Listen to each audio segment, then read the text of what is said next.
Bonjour à tous. Il y a quelques jours, nous avons publié une première vidéo consacrée à l'analyse de la liste électorale provisoire de 2025. Étant donné l'enjeu crucial de la prochaine élection présidentielle, il nous semble quand même essentiel de créer un espace d'échange direct avec vous. À chaque nouvelle vidéo, ou dès que vous en exprimerez le besoin, nous prendrons le temps de répondre à vos questions de façon claire et factuelle, et sans détour. Voici donc une série de questions qui reviennent souvent et auxquelles nous allons répondre dès maintenant. Nous avons par exemple Garvey qui pose la question suivante. C'est la période du contentieux et je pense que c'est le moment approprié d'envoyer toutes les preuves que vous aviez pour confondre la CEI. Merci Garvey pour votre question, que vous êtes d'ailleurs nombreux à nous poser régulièrement. Et vous avez raison, oui c'est bien pendant la période du contentieux que les irrégularités doivent être dénoncées. Et c'est exactement ce que le PPACI a fait. Dès 2023, nous avions relevé près de 3 millions d'irrégularités que nous avions documentées et transmises à la CEI, notamment lors de notre dénonciation officielle du 14 juin 2023. Nous ne nous sommes pas arrêtés à juste faire des conférences de presse ou à vous dénoncer. Évidemment que nous avons pris le soin d'informer la CEI, nous avons pris le soin d'aller à la rencontre de la CEI, de leur remettre tous les éléments que nous avions relevés pour échanger avec elle. Nous l'avons fait. Souvent j'entends que le PPACI parle beaucoup, mais pourquoi ne fait-il pas des réclamations? Nous l'avons fait. Et la CEI ne pourra jamais contester cela, et d'ailleurs elle ne le fait pas. Elle laisse évidemment, ces partisans qui s'assimilent à ceux du RHDP prétendent le contraire, mais elle le sait, nous l'avons bien fait, et cela dès 2023. Et malgré cela, la CEI n'a rien fait. Elle a laissé toutes ces irrégularités intactes. Pire, en 2025, ces irrégularités ont doublé. Donc oui, nous avons dénoncé ces anomalies, et nous continuerons à les dénoncer, mais le vrai problème est ailleurs. La CEI refuse d'agir. Autre difficulté, même quand un citoyen veut faire une réclamation, il se heurte à un mur administratif. Prenons un exemple que vous pourrez comprendre. Imaginons que votre voisin est décédé, mais vous voyez son nom toujours inscrit sur la liste électorale. Vous voulez demander sa radiation? Très bien. Mais la mairie ne vous donnera jamais son acte de décès. C'est normal. Vous n'êtes pas un membre de la famille. Et sans acte de décès, votre réclamation sera rejetée. Le comble, c'est que la CEI, elle peut légalement demander ce document à la mairie. La loi lui donne ce pouvoir, mais elle refuse de le faire. Résultat, des milliers de morts restent inscrits. Non pas par erreur, mais par refus volontaire de la CEI d'utiliser les moyens légaux mis à sa disposition. Et puis, effectivement, il y avait beaucoup de personnes qui étaient mortes, qui sont mortes, effectivement, sur la liste électorale. Maintenant, pourquoi vous cherchez preuve? Comment? Pourquoi vous cherchez une preuve?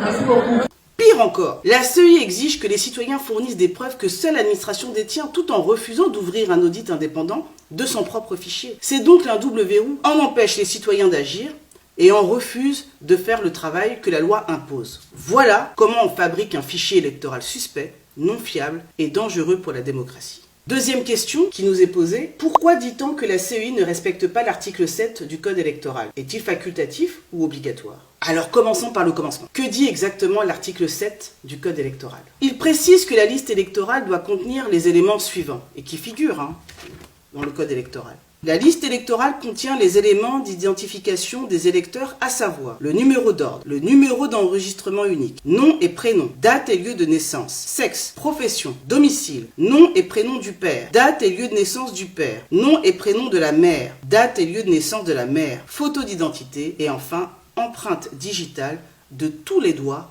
en code barre. Où est-ce qu'il est écrit que ces informations sont facultatives? Nulle part. Cet article est clair, précis et impératif. Il ne s'agit pas d'une liste à la carte où l'on coche ce qui nous arrange. Tous ces éléments sont obligatoires. Et si par absurdité, on considère que tout cela est optionnel, alors allons jusqu'au bout. Autant faire une liste électorale, son nom, son prénom, sans photo et sans empreinte. Autrement dit, une liste fantôme. Soyons un peu sérieux. Le problème, c'est que la CEI n'a pas respecté cette obligation. Et au lieu d'assumer, elle cherche à détourner l'attention avec des cas exceptionnels. Des enfants nés sous X, des personnes sans doigts ou des citoyens sans profession. Mais il ne faut pas se laisser berner. Ces cas sont marginaux et encadrés par la loi. Ce qui est en cause ici, c'est une faille généralisée et la décision délibérée d'enrôler massivement, sans vérification, sans recoupement, sans exigence de rigueur. La loi n'est pas une option. Elle est la garantie de la transparence et donc de la souveraineté populaire. Et c'est cela que la CEI est censée protéger, pas contourner. Troisième question qui nous a également été adressée par mail et qui est la suivante. L'application stricte de l'article 7 ne revient-elle pas à exclure les personnes nées sous X, sans mère ou père connu, ou amputées d'une main, ou encore des personnes qui n'ont qu'un seul prénom, alors que le mot prénom est écrit au pluriel dans le code électoral? Évidemment que non, mais soyons honnêtes. Est-ce qu'il y a 6 millions d'Ivoiriens amputés de leurs mains? Est-ce qu'il y a 6 millions d'Ivoiriens qui ignorent l'identité de leurs parents? Poser la question, c'est déjà y répondre. Les exemples agités par la CEI, personnes sans doigt, enfants nés sous X, sont des cas exceptionnels, parfaitement encadrés par des régimes dérogatoires, et ne peuvent en aucun cas justifier une désorganisation à l'échelle nationale. L'absence d'un doigt, par exemple, n'empêche pas l'enregistrement biométrique. Les systèmes modernes, ceux de l'ONESI inclus, prennent en compte les cas particuliers et enregistrent cette donnée comme telle. Le pluriel dans le mot prénom ne signifie pas qu'il en faut obligatoirement 2 au moins. Le droit civil reconnaît parfaitement les personnes ayant un seul prénom. Insinuer le contraire, c'est confondre la grammaire avec le droit. Ne pas avoir une profession n'est pas une anomalie. L'administration peut tout simplement indiquer son profession, comme elle le fait déjà dans les actes de naissance ou les bases d'état civil. Quant aux enfants, son père connu ou nés sous X, ce sont des situations rarissimes et encadrées légalement. Ils ne représentent certainement pas plusieurs millions de cas. En réalité, la CEI brandit quelques exceptions marginales pour tenter de masquer un dysfonctionnement massif et généralisé. Ce n'est pas de compassion qu'il est ici question, mais d'une absence totale de rigueur et de contrôle dans l'établissement de la liste électorale. Ce que la loi exige, ce n'est pas la perfection absolue, non, mais la transparence et le respect du droit. Et il faut le dire clairement, ce débat n'est pas simplement administratif ou technique. Il est profondément politique. Car ce qui est en jeu ici, c'est le droit du peuple ivoirien à une élection crédible, juste et conforme à la Constitution. Voyons maintenant la 4e question qui nous est souvent revenue. Pour s'enrôler, on peut utiliser la nouvelle CNI ou un certificat de nationalité. La CNI ne contient pas la filiation. Est-ce vraiment la faute de la CEI si le fichier est incomplet? Oui, c'est bien de la responsabilité de la CEI. Comme nous l'avons déjà rappelé, l'article 4 de la loi du 9 octobre 2001 donne à la CEI le pouvoir explicite de solliciter toutes les informations utiles auprès de toutes les administrations du pays. Autrement dit, elle avait l'entière capacité et l'obligation d'obtenir les données de filiation auprès de l'ONESI, des mairies ou des tribunaux. Si elle a choisi de ne pas le faire, alors elle engage pleinement sa responsabilité. Alors, est-ce que tout le monde a compris bien cette étape? Il est bon de le préciser, je vais reprendre.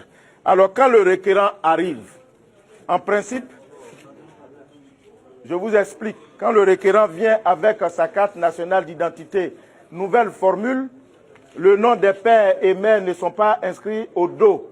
Donc, on demande au requérant d'envoyer l'extrait de naissance où sont mentionnés les noms de ses pères et mères. Et nous vérifions et nous remettons à l'agent formulaire qui va se charger de remplir le formulaire. Il n'est pas obligatoire d'avoir un extrait d'acte de naissance pour se faire enrôler. L'extrait d'acte de naissance ne fait pas partie des pièces pour se faire enrôler.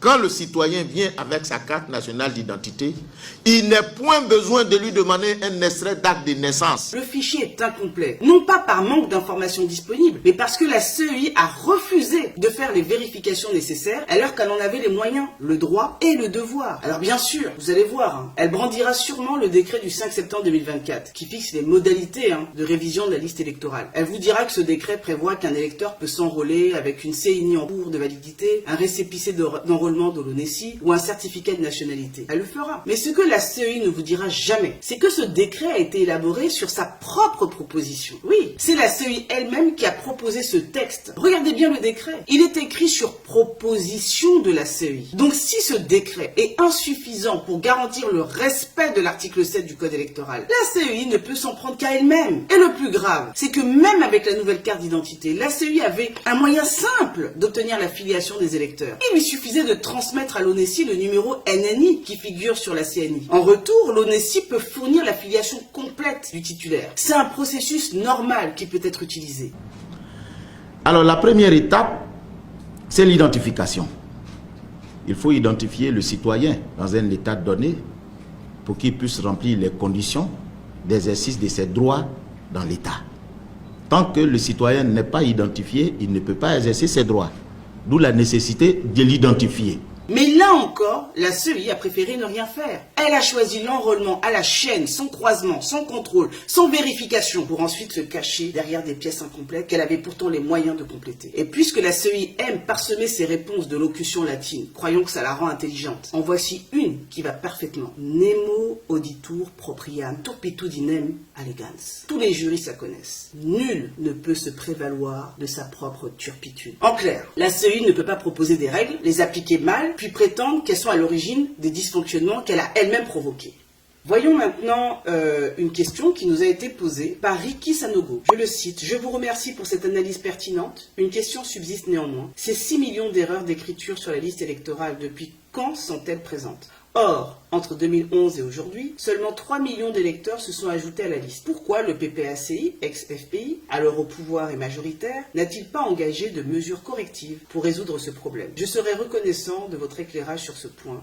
Merci. » Merci Ricky Sanogo pour cette question. D'abord, appelons les choses par leur nom. Il ne s'agit pas d'erreur d'écriture, mais bien de 6 millions d'irrégularités et de fraude électorale. Ce n'est pas une coquille, c'est une alerte démocratique. Ces anomalies sont bel et bien présentes sur la liste électorale provisoire de 2025. En 2023, elles concernaient un peu moins de 3 millions d'électeurs. Ça veut dire quoi? Ça veut dire qu'en 2 ans, le chiffre a doublé. Et ce n'est pas une estimation hasardeuse. Ces données viennent du fichier officiel transmis par la CEI elle-même. Alors que s'est-il passé entre-temps? Ce n'est clairement pas le fait des électeurs, car seulement environ 600 000 personnes ont sollicité une modification de leurs données personnelles. Il est donc mathématiquement impossible que 3 millions de citoyens aient soudainement oublié l'identité ou la date de naissance de leurs parents en 2 ans. Autrement dit, la manipulation du fichier électoral ne vient pas des électeurs, mais bien de l'intérieur de la CEI. Et c'est à elle de s'expliquer. On ne parle pas ici d'un vieux fichier bricolé en 2011. C'est pas ça. Hein. On parle d'un fichier manipulé entre 2023 et 2025, à une époque où la CEI disposait pourtant de tous les moyens technologiques, humains et financiers, notamment un budget de 27 milliards de francs CFA pour faire un travail propre et rigoureux. La commission électorale indépendante est consciente de l'importance et de la délicatesse de sa mission qui lui a été confiée par le constituant et le législateur, et de son impact sur la paix et la cohésion sociale. En conséquence, son objectif est de produire, conformément aux dispositions légales, une liste électorale propre et crédible pour un processus électoral transparent et fiable, gage d'élections apaisées pour la stabilité et le développement de notre cher pays. Alors non, la CEI ne peut pas se cacher derrière les failles du passé pour excuser ses fautes présentes. Les faits sont là, les chiffres sont là, et la responsabilité est clairement identifiée. Dernière question qui nous a été posée. La CEI dit que ces erreurs sont la conséquence d'une circulaire de 2008 signée par le Premier ministre Guillaume Soro. N'êtes-vous pas responsable? Bon, là on touche le fond de la créativité juridique. De façon CEI, franchement. Sortir une circulaire de 2008 pour justifier l'inapplication d'un article de loi issu d'une ordonnance de 2020, c'est à la fois pathétique, absurde et révélateur. D'abord un petit rappel de base en droit. Une circulaire n'a aucune valeur normative supérieure à une loi. Elle ne peut ni modifier, ni suspendre un texte législatif. Elle sert au mieux à accompagner l'application d'une loi déjà existante, mais pas à réécrire l'avenir. Et pourtant, la CEI veut nous faire croire que cette circulaire de 2008 interprète déjà l'article 7 du Code électoral adopté en 2020. Soit 12 ans plus tard. On avait déjà vu, grâce à la CEI, des électeurs plus âgés que leurs parents, des mères accouchant à 160 ans, et même des pères encore à naître en 1953. Maintenant, place au dernier exploit, des circulaires qui remontent le temps pour interpréter des lois futures. Soyons sérieux. L'article 7 du Code électoral, dans sa version actuelle, est clair, impératif et issu d'une ordonnance du 8 avril 2020. Rien dans le droit ni dans la logique ne permet de justifier son inapplication par une circulaire antérieure à l'ordonnance de 2020. Rien. C'est une tentative de diversion et elle est aussi maladroite que grossière. La vérité, c'est que la CEI cherche désespérément à justifier l'injustifiable. Un fichier électoral truffé d'anomalies, d'usurpations, de doublons, de morts et de miracles biologiques. Et ce qui est plus grave encore, c'est qu'elle tente de maquiller ses manquements en fabriquant elle-même de fausses explications via son site Alert Fake News, qui semble devenu, ironie du sort, un vrai générateur de fake news. Sèvres, de son côté, reste du côté du droit, des faits et du peuple, et appelle tous les citoyens à rester vigilants, pacifiques, mais fermement mobilisés pour exiger ce qui leur revient. Une liste électorale crédible, conforme et digne d'un état de droit. Voilà, vous avez été nombreux à poser des questions, à chercher à comprendre, à demander des clarifications,